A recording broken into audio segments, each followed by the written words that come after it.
Welcome to this Market Insight series. I'm Julia Lee, an equity strategist from Bell Direct, and today it's my great pleasure to be joined by Peter Harper, who's the head of capital market at BetaShares. Today we're looking at tips for trading with exchange traded funds. And when it comes to exchange traded funds, they've only grown in popularity, not only here, but also across the globe.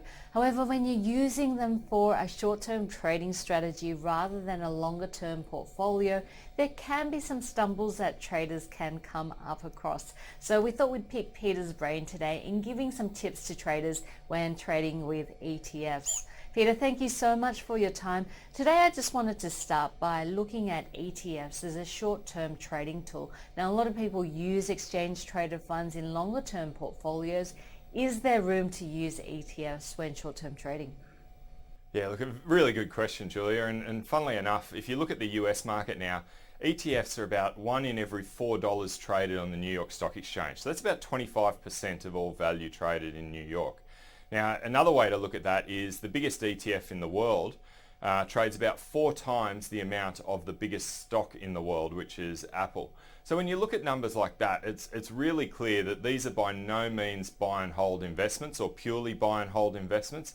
They're very much used by both long-term investors, but very much by active traders as well to get those short-term exposures.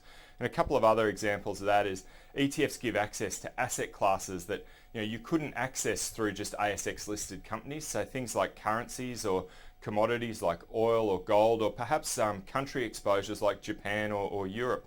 Or even, for some investors, directional trading such as short funds or gear funds for those who deem those strategies appropriate. I guess the beauty of exchange traded funds is that you can gain overseas exposure. But what happens in terms of taxation when you are buying and selling overseas assets through exchange traded funds? Yeah, well, look, when you deal in international shares, there are certain rules and regulations you need to abide by.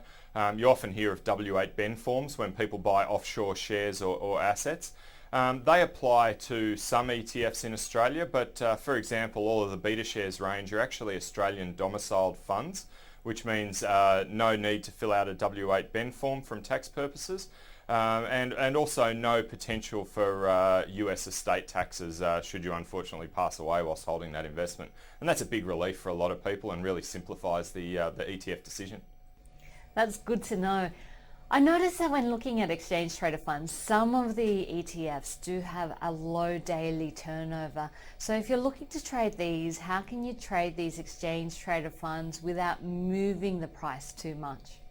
Yeah, look, this is a really common question. It's one of the biggest misconceptions about ETFs, that the average daily volume is indicative of the liquidity of the ETF, because it's absolutely not.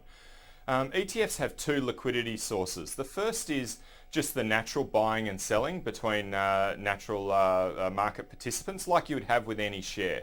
And let's assume in this example that turnover for a particular ETF was $100,000 a day. That would mean you could do at least $100,000 worth of turnover there.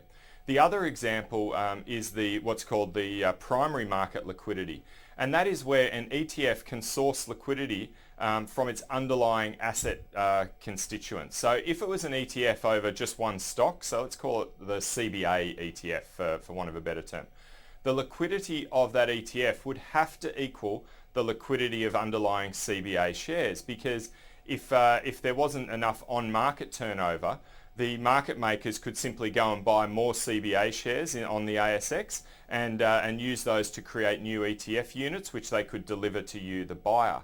So in fact, the liquidity of an ETF is the liquidity of the underlying basket plus the average daily turnover.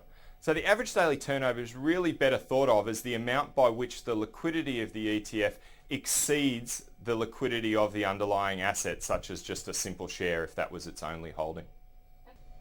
So there seems to be plenty of liquidity in ETFs, and it's just up to traders to access it in the right way. So I guess my next question is, what is INAV and why is it so important? Yeah, it's really important to look at the INAV of an ETF before you trade. INAVs are available on all of the issuers' websites, and the INAV stands for the indicative net asset value. So that's updated normally every 15 seconds to reflect the live value of that ETF based on the value of the underlying constituents in the live market. So it's a really great way to know what the approximate fair value of that ETF is. And then anyone trading an ETF should really be checking that fair value to the bid and the offer in the screen to make sure that they're getting fair pricing for what they're about to buy or sell. And are there good times to trade or better times to trade, or certain times of the day that you should avoid using exchange traded funds? Yeah, it's a really good question, Julia, and it's one of the things I'd really emphasize to people is that ETFs open and close in line with the market. So you'll see the ETFs generally open at 10 a.m. in the morning and then close at 4:10 p.m. when the closing auction finishes. That said, I would probably encourage people to try and steer clear of trading in those match periods of the market between 4 p.m. and 4:10 p.m. and between 10 a.m. and 10:10 a.m. The main reason for that is that market makers find it more difficult to price the ETF during those periods because not all of the underlying stocks are open and trading. They're trying to price based on a match price which can move around all the time. As such, they may not have their best spread available in the market, or they may not actually be in the market at all during those match periods of the market. And that means that an investor putting in a market order could potentially end up trading with another market participant who's put an order in quite a way away from fair value. So it's always safer to try and trade during the main open period of the market between 10 past 10, probably even 10:15 and just prior to 4 p.m. And you'll probably find you get much better results. And how do conditional orders work with exchange traded funds? Because sometimes the liquidity might not be there in the exchange traded fund, but it will be there in the underlying asset. Conditional orders are something that need probably additional monitoring. So if you were looking to place a conditional order on an oil ETF, you'd probably be best off placing that order on the underlying spot oil price and using that as your trigger for the ETF order rather than the ETF itself, only because the spot price may be updating more frequently throughout the trading day than the ETF price movement, depending on how much that ETF traded in that particular day. I would stress though that a market maker will make a spread around fair value, normally a couple of cents either side of fair value.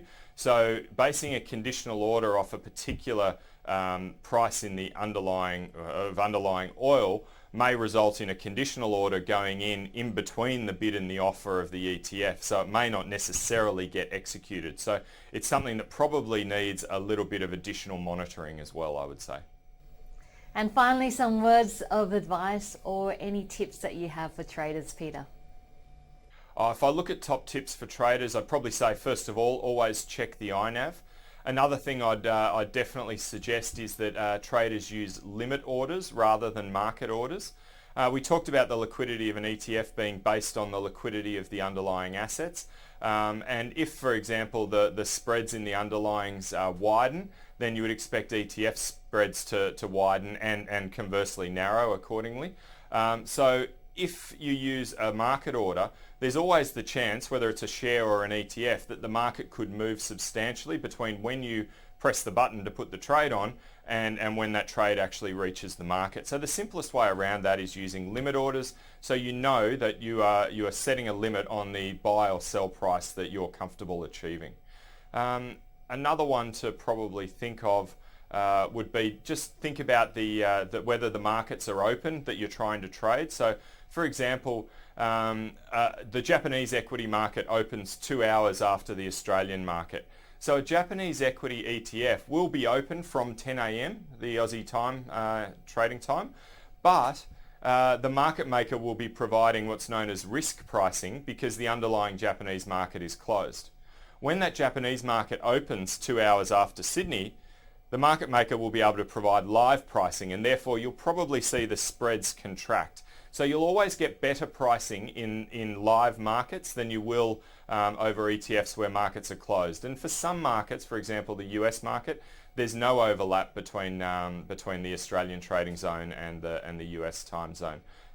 So just something to consider there for investors. That was Peter Harper, the head of capital markets for BetaShares, talking about exchange traded funds and tips for traders. I'm Julia Lee from Bell Direct. Hope to see you next time.